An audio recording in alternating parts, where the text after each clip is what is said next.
Jhalod police દ્વારા રાત્રિના સમયમાં ડ્રોન દ્વારા વિવિધ વિસ્તારોમાં ફરતા અસામાજિક તત્વો પર નજર રાખવામાં આવી।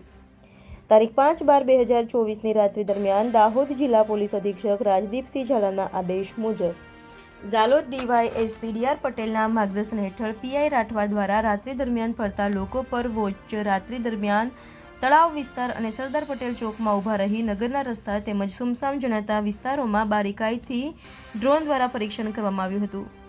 ઝાલોદ પોલીસના પીઆઈ રાઠવા દ્વારા પોલીસ સ્ટાફ સાથે રાખી વિવિધ વિસ્તારોમાં રાત્રિ દરમિયાન ચુસ્ત પોલીસ બંદોબસ્ત ગોઠવી તેમજ નાઇટ દરમિયાન સતત પેટ્રોલિંગ કરી રાત્રિ દરમિયાન ફરતા લોકો પર સતત વોચ રાખી કાયદો વ્યવસ્થા જાળવવાનો પ્રયત્ન કરે છે તેમજ નગરમાં કોઈ અનિચ્છનીય બનાવ ન બને તેની તકેદારી રાખવાનો સંપૂર્ણ પ્રયાસ કરતી રહે છે।